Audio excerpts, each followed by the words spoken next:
यज्ञस्य देवं रत्विजम्. Hello, welcome all to Introduction to Hindu Philosophy. Today we will start with the very basics of what Hinduism is. And my definition and the definition of some others is that Hinduism is a science of consciousness and a philosophy of reality. These two terms are one and the same as far as Hinduism is concerned. So what exactly is in Hinduism? It is a very vast ocean, and you can, it's a lifetime of study if you want to understand all of it. But I'm going to talk about the things that most people will encounter in their lives, which are these 12. To start with, in a way to understand all other aspects, the first thing you have to need is the epistemology or the Pramanas of Hinduism. And after that, you need to understand the various concepts of Hinduism, like Rata, Karma, Dharma, and so on.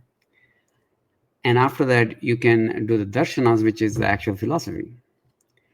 Using these concepts, you have a way to understand everything else.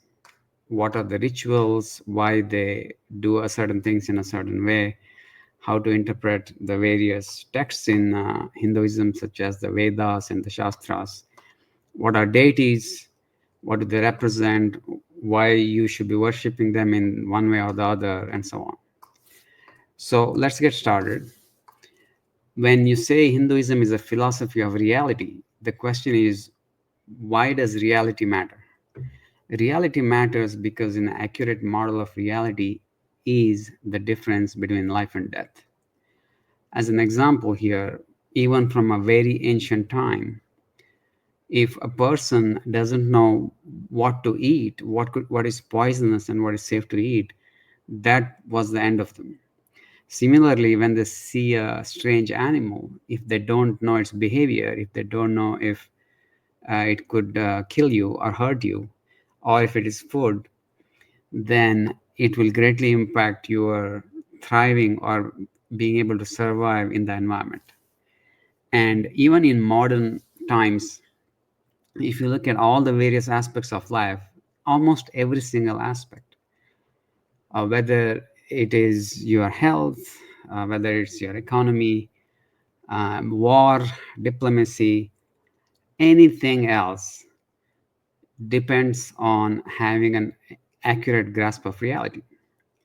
So in a situation, for example, in a war, if as one side surprises another and wins in the short term, then it could be due to a variety of factors such as luck, bravery, numbers, just being in the right geography, any number of things. However, victory in the long run doesn't depend on anything except one's model of reality. So this is a shloka I wrote to represent that aspect. And it is, it reads, Pralamba yuddhe na dhiro na vira dhurta siddhascha eva kintu vijayate tattva satya vichakshanaha. Satyameva jayate is a word from Mundaka Upanishad. It's a Mahavakya. And that is essentially what it describes, is that eventually, not immediately, but eventually, the one whose model of reality is the one who comes out victorious. And it's not the brave, it's not the strong, it's not the cunning, it's not the skilled, it's not anything else. And this is why having a accurate model of reality and constantly refining it is essential for you to survive and for you to thrive. So once you have your model and you suddenly come upon a competing model, a different model of reality. So in this example, we have two variables. There's a position of the line and there's a color of the line. So you have been working on your model and someone suddenly comes up with a new model. How do you decide which one is correct? There are two ways to do it. One way is reason. And what happens with reason is the two of you can reason it out, can discuss it, argue, and come up with a new model. The new model could be the same, could be yours, or it could be theirs, or it could be something else. Maybe it's closer to yours, or it's closer to them. It doesn't matter, because both of you are interested in knowing what is truth, and you're not interested in supporting your old model if it is not true. All models are approximations of reality. So in this particular example, there could be other things about the truth. The truth could be something you haven't even imagined, because there could be other dimensions to it. And therefore, you know that you constantly need to improve on your model, and you need to constantly seek out other people who have other ideas and either incorporate it, or you have to refute it. So this is done through reason, and human reason is the only divine thing in the world, and it is, the term we use is dharmic, and it inherently unites disparate groups of people. It has the ability to assimilate different forms of thought, different viewpoints, and come to something in common. However, there is another way of dealing with having different competing models. That's called dogma. In dogma, what happens is you are not concerned with what is truth. You are concerned in perpetuating your model. And what eventually happens with dogma is that it inherently fractures and creates sects. So if sects are mutually incompatible and they see each other as completely wrong, then that is essentially a dogmatic way of creating and perpetuating a model. So you are mostly interested in either converting the other people with other models, or you are interested in destroying them, and that is the only way you can have unity. So the question is, how do you create an accurate model of reality? In Indian philosophy, this is accomplished by using something called Pramanas. A Pramāṇa is a way to knowledge. So mana is understanding, knowledge, conceptualization, and Pramāṇa is something that takes you to mana. There are 6 Pramanas, and there are only 6 Pramanas. There cannot be more, there cannot be less. You can create a system using a subset of these, but there is simply no more, because a Pramana essentially hinges on perception. So the upper green in the center, pratyakṣa, means perception, and the perception, when it is in the present, that is a kind of pramana. And you have anumāna, where the perception has happened in the past, and upamāna, where the perception has happened in the future. You have direct, that is you yourself have experienced these, and you have indirect, which other people have experienced. So it is 3 into 2 equal to 6. These are 6 pramanas, and there are only 6 pramanas. So let us talk about what these are. So pratyakṣa means that you have perceived it, you perceive it right now. For example, how do you know it's raining? You can see the water falling from the sky. You can stick your hand out, it gets wet, so you know it's raining. So that is pratyakṣa. Anumāna relies on your memory of a past pratyakṣa. So if you wake up in the morning and you know that it has rained last night, you know that because you can see that the ground is wet, you can see the trees are wet, there is pools of little water there is the smell of rain, and your mind can recall and analyze all the new data, and it can infer that yes, it must have rained last night. And it can only be done if you have a memory of a pratyakṣa of a rain in the past. Upamāna is the same thing in the future, where the pratyakṣa or the perception happens in the future. So a good example is you're going to Africa and someone tells you, hey, there is an animal there that looks like a horse, is not a horse, but it has black and white stripes all over it. And when you go there, you see a zebra and you know that, yes, this is what the person was talking about. And only when that perception happens, that upamāna creates knowledge that you can accumulate into your model. Until then, it is just a pointer. So these three are direct Pramanas. You can also have indirect Pramanas that you don't directly that are from other sources. So śabda is essentially expert testimony.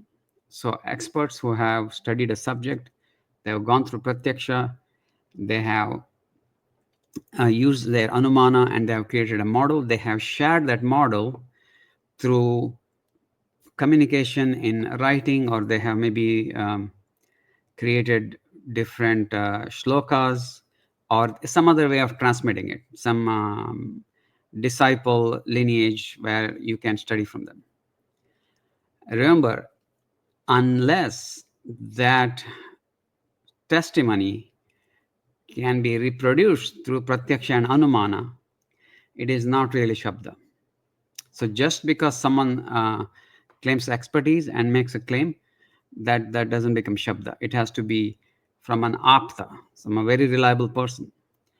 And in a discipline where there are many experts, when they all create works and they criticize each other's work, and there is an interchange of ideas and refinement going on, that crystallizes into a śabda that you personally may not feel the need to go through the pratyakṣa and anumāna yourself, because you are confident that the system has already weeded out most of the inaccuracies. So śabda is how the perception, the knowledge from pratyakṣa and anumāna is distilled. We also have arthāpatti in the future, where it's indirect, it's not it in the sense. So the classical example for arthāpatti is when someone, the example is Devadatta is not at home. That means he must be outside his home. So what's happening here is that you are generating a hypothesis, and you are you're creating that as a knowledge. So anupalabdhi is essentially discarding things that do not have a pratyakṣa. Okay, so any statement that is made that is unverifiable, there is no way to verify. It's just a claim. There's unsubstantiated claim. So you just discard it. The flow of knowledge essentially is something like shown on the screen. Upamāna is a way to describe to someone else, and they go through the pratyakṣa. The brain or the mind analyzes the data from the pratyakṣa. It crystallizes and creates a model. It expresses it in śabda. Same with arthāpatti. The arthāpatti has to, a hypothesis has to be verified through pratyakṣa for it to be incorporated into the model. And same with anupalabdhi. The anupalabdhi, when you say this doesn't exist, you can always say if something doesn't exist, there's no evidence for a claim, your anumāna will reject it. So anumāna and pratyakṣa themselves together actually are very, very close. They are almost the same. You cannot really have one without the other. And these two together are called empiricism. You can create a model of reality based only on these two pramanas. There are other disciplines, there are other darshanas that use more. You can create darshanas, which means philosophies or worldviews that select from different members of this set. But these two are simply fundamental. They have to exist. And you can create a model purely out of these two. Śabda is essentially your model that has been tested, it has been expressed, it has been criticized, and it is ready for transmission to others, or it's a reference to for others. And you can think of it as the anumāna is essentially an engine that it's predictably sorts data and comes to conclusions that are repeatable by anyone, and the conclusions are expressed as śabda. Upamāna and arthāpatti essentially are creative angles in the model generation capabilities. So, for example, when we discussed the example of the zebra, I was able to give I could pick zebra because it's a fairly easy thing to create for upamāna for. But some other animal that is very strange, it is going to be much harder. So you need enough of a common set of attributes to create a analogy. But analogy is very useful in discussion. It is very useful to educate, and therefore it is considered one of the upamānas. Arthāpatti, the issue with arthāpatti is that, and upamāna, both of them, is that different people are likely to create completely different instances of these.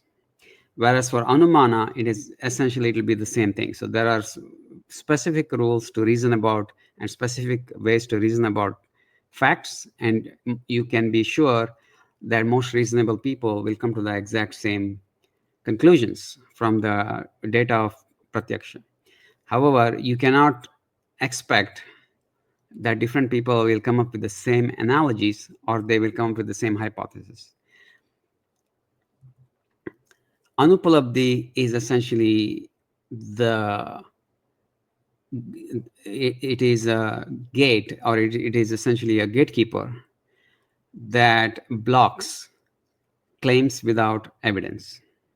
So pratyakṣa is the gate, the red bar you see there is the gate, and everything has to come through that gate. If you try to bypass pratyakṣa to create a model, if you say that there is no need to see something, then that is where logical fallacies come in. So when there is any discussion, when there is any paper, when there is any argument or a model of anything presented, you can know that this is a logical fallacy if they try to bypass pratyakṣa.